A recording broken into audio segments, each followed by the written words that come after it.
வேதம் சொல்ற விசுவாசம் இல்லாம தேவனுக்கு பிரியமா இருப்பது கூடாத காரியம்.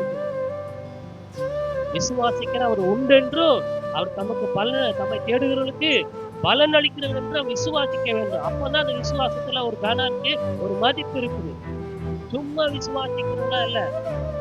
ஏசப்பா இருக்கிறாரு, தேவன் இருக்கிறாரு, விசுவாசிக்கிறதுன்னு வேதம் சொல்லுது.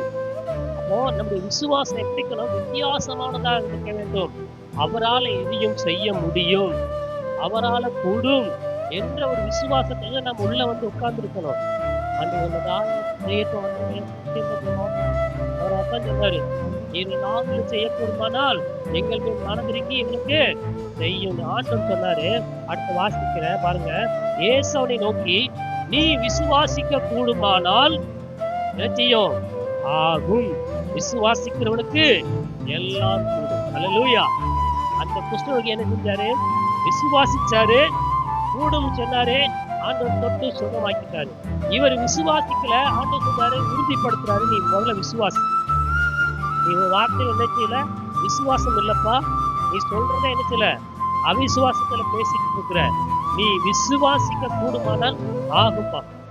நீ விசுவாசிக்கிறவனுக்கு எல்லாம் கூடும் சொன்னாரு.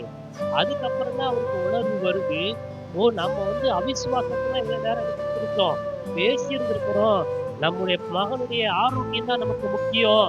ஆண்டவரே, அடுத்து வாசிங்க. உடனே பிள்ளையின் தகப்பன், விசுவாசிக்கிறேன் ஆண்டவரே, என் அவிசுவாசம் நீங்கும்படி எனக்கு உதவி செய்யுங்கன்னு சொல்லி கேட்க. அப்பதான் விண்ணப்பம் பண்றாரு, நான் அவிசுவாசத்துல இருக்கிறேன், உண்மைதான்.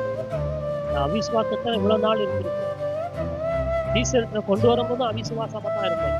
இப்ப உங்க கிட்ட கொண்டு வரும்போது என்ன செய்யறேன்? அவிசுவாசமா தான் நான் நடந்துட்டேன். என்னோட அவிசுவாசம் நீங்கும்படிக்கு எனக்கு உதவி செய்யுங்க. உடனே ஆண்டவர் சொன்னாரு, அவனை சுகமாக்குற அந்த மகனை. அந்த மகனுக்கு என்னோட ஆவி நிறுத்திட்டு வெளியே போனது. இந்த ஆவி வந்து எப்படிப்பட்டதுன்னா, பயங்கரமான ஒரு கொடூரமான ஆவி. இந்த ஆவி சந்திரரோக வியாதியுடைய ஆவி. தண்ணீர தள்ளிரும், தீயில தள்ளிரும்,